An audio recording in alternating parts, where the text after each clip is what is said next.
Welcome to the deep dive. Uh, Okay, so you've probably seen it staring back at you from those greatest novels lists, James Joyce's Ulysses. It's right up there, but maybe feels a bit like Mount Everest. It's a masterpiece, maybe famously impenetrable. right. That's the reputation it carries. And look, it is a challenging read, no doubt about it. Exactly. So our goal today isn't to, read all 700 plus pages out loud. Definitely no. But we want to unpack it. Look at the structure, the really radical style, and why it still matters so much. Think of it less like just reading a book and more like understanding an experience. That's a great way to put it, because it really is designed as an experience. And the core idea, the foundation, is surprisingly simple on the surface. Yeah, it all takes place in Dublin. Just one single day. June 16th, 1904. A Thursday. A date now famous as Bloom's Day, right? Because it was important to Joyce personally. Precisely. It was the day he first properly walked out with Nora Barnacle, who became his wife. So that personal anchor is there. But Joyce takes that single, ordinary day and just explodes it. Expands it. Yeah. Well, the genius is the structure. There are 18 episodes, and the whole thing deliberately mirrors Homer's Odyssey. Okay. So the mundane becomes epic. Exactly. He elevates the everyday life of Dublin, the sounds, the smells, the thoughts, to the level of myth. It's a huge ambition. So instead of Odysseus battling monsters, Yeah. we have who? Let's meet the main players in this modern epic. Right, our modern trio. The heart of the story really revolves around them. First up is Leopold Bloom. He's an advertising canvasser. Our modern Odysseus. He's doing the wandering, but it's through the streets of Dublin, not the Mediterranean. And crucially, he's Jewish in a predominantly Catholic city, so there's this inherent sense of being, well, slightly out of place. An outsider. The thoughtful wanderer, okay? And then there's Stephen Dedalus. We know him from Joyce's earlier book, right? A portrait of the artist as a young man. Here, he's the young intellectual, the teacher, the aspiring artist. He's our Telemachus figure, the son searching for a father, or at least some kind of guidance. He's wrestling with art, religion, his mother's recent death. A lot is going on in his head. Feeling adrift Very much so. and completing the trio. Molly Bloom, Leopold's wife. She's our Penelope figure, waiting at home, but she's certainly not just passively weaving. No. She's known for being very earthy, sensual. Absolutely. And her famous monologue, that stream of consciousness at the very end, is one of the most celebrated parts of the book. So that's the cast. How does their day actually unfold? The narrative arc? Simplified, maybe? Okay, so morning starts. Stephen is at the Martello Tower down by the sea, feeling isolated, thinking about art and his dead mother. Meanwhile, Bloom is at home, making breakfast for Molly. And he's already aware she's having an affair. Yes, that hangs in the background. Then Bloom heads out, attends a funeral. That's the Hades episode. It's this really profound, quite grim meditation on death, the body, decay, very physical. So not exactly epic battles, but inner turmoil. That's the key. The battles are internal. Then, through the afternoon evening, Bloom and Stephen move through Dublin on their own paths.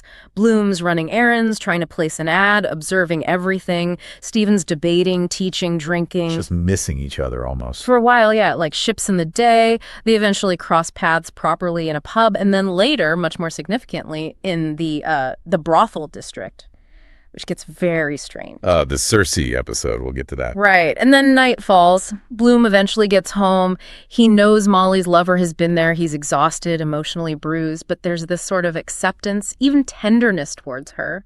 And it all leads up to Molly's thoughts in bed. Exactly. That final Penelope episode. Just her voice, unpunctuated, flowing thoughts about her life, her desires, Bloom, her past, ending with that incredibly famous life-affirming word. Yes. It sounds simple plot-wise, but clearly the weight is elsewhere. Absolutely. The simple narrative is just the framework. The real journey is inside their heads. It's about memory, desire, identity, shame, connection, all the big stuff. And those themes of identity seem crucial, particularly for Bloom and Stephen. Definitely. Bloom's Jewishness makes him an outsider, constantly navigating prejudice, searching for a place to belong. It's a very modern kind of displacement. And Stephen is struggling too, but artistically fighting against convention, looking for, a model, a spiritual father figure maybe. And that's where Bloom potentially comes in. Potentially. Their connection is central. Okay, so that's what's the story, the characters, the themes. Now the how. This is where it gets really interesting and famously difficult, the style. Oh yeah, this is the barrier for many readers, but honestly, it's also where the sheer genius lies. Why is it 1,000 pages about one day? Because of how Joyce tells it. He basically threw out the rule book for novels, didn't he? Pretty much. He wasn't interested in a straightforward narrator telling you what happened. He wanted to capture the mind itself. Which leads us to stream of consciousness. The technique he's most famous for, yes. But it's more than just writing down thoughts. It's capturing thought, how it actually feels fragmented, jumping around, driven by random associations, memories popping up, sensory details. It's non-linear. Inner time, not clock time. Like Bloom thinking about his soap, then his dead son, then lunch, all in a few seconds. Exactly like that. But Joyce doesn't stop there. That would be complex enough. What else does he do? This is maybe the wilder part.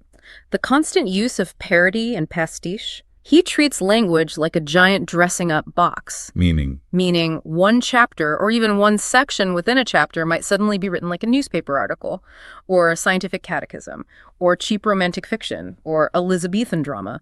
He just adopts and mimics different styles constantly. wow, okay, so the voice of the book itself keeps changing. Dramatically. That's what literary folks call polyphony, many voices. It makes Dublin feel incredibly vibrant and real, because you're not just getting one person's view, you're getting snatches of everything, all the different ways people talk and write. That sounds exhausting to read. It can be. Honestly, it can. Because the rules keep changing. Just when you think you've got a handle on the style, bam, it shifts into something completely different. Why, though? Why make it so deliberately hard? Couldn't he explore Bloom's inner life or Stephen's angst with, clearer writing? That's a really fair question. I think for Joyce, the style was the substance. He felt that Cappen's fragmentation and chaos of modern consciousness required a fragmented, chaotic style. The medium had to reflect the message. So if modern life felt messy and disjointed, the novel had to feel that way too. That seems to be the idea. If old certainties were breaking down, then traditional ways of telling stories had to break down too. The language itself had to perform that breakdown. Okay, let's make this concrete. Give us some examples of these wild style shifts in specific episodes. Sure, take the Sirens episode. It's set in a hotel bar. The writing tries to be music. Like literally. Pretty much. It's structured like a fugue, with phrases and sounds repeating and weaving through the text. It even starts with this list of sound fragments before the actual narrative begins. An overture, basically. Okay, that's experimental. What else? Then you have Oxen of the Sun. This one is notorious. It's set in a maternity hospital, appropriately enough, because the chapter itself mimics the gestation and birth of the English language. Wait, how? It starts with prose that mimics really early Latinate English and Anglo-Saxon rhythms, then moves chronologically through parodies of Chaucer, Mallory, the King James Bible, Milton, Swift, Dickens, all the way up to contemporary slang. Oh my God, so you're reading through centuries of writing styles just to follow a conversation in a hospital. Essentially, yes. It mirrors the development of the embryo alongside the development of language.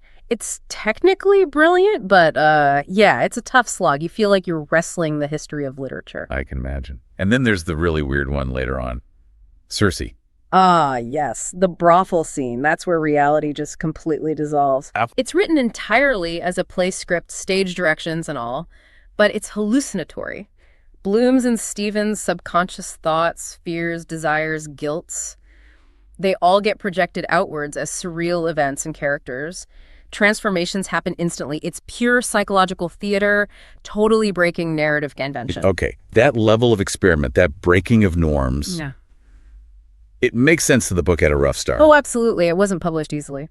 Sylvia Beach, who ran the Shakespeare and Company bookshop in Paris, published it in 1922 because no mainstream publisher in the UK or US would touch it. Why not? Just the difficulty. Difficulty, yes, but mostly obscenity charges. Right. It was banned. Immediately. In the US and the UK, parts of it were serialized in a magazine called The Little Review, and they got prosecuted in New York in 1921. The book was officially considered obscene, primarily because of its frankness about the body, sex, bodily functions, Molly's thoughts, Bloom's fantasies. It was just too much for the censors at the time. So it was literally illegal to own or sell it for a while. For over a decade in the States, it really took a landmark legal battle to change that. Tell us about that.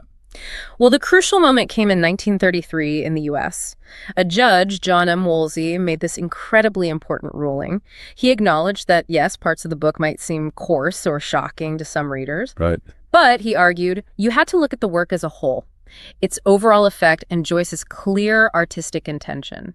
He famously ruled it wasn't pornography, it was a work of serious literary intent. That sounds like a big deal for literature, not just for Ulysses. It was huge. It basically helped redefine legal standards for obscenity, prioritizing artistic merit. It paved the way for so much modern literature. And that legal fight, that controversy, is part of its legacy now. Definitely. It went from being contraband to being hailed as, the cornerstone of modernism. Its influence is undeniable. Think Virginia Woolf, Faulkner, Beckett, Nabokov.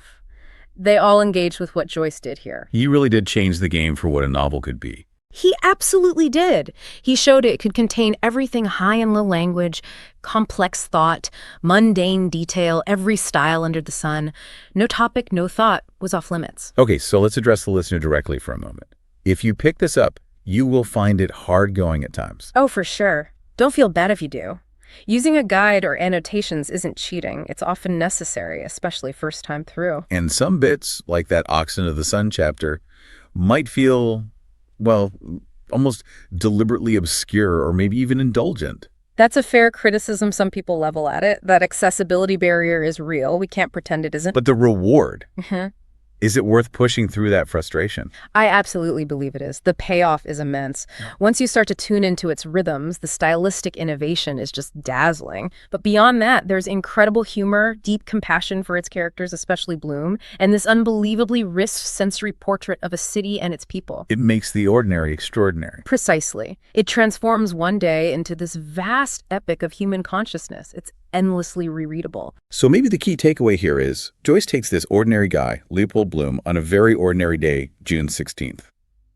But by diving deep, deep inside his head, his thoughts, memories, worries, desires, he makes that mundane day mythical. Yes, and the connections, however fragile, between Bloom, the wandering, searching father figure, Stephen, the searching son, and Molly, the anchoring, life-affirming wife-mother figure, that becomes the heart of its humanity. It's about navigating modern life. Right.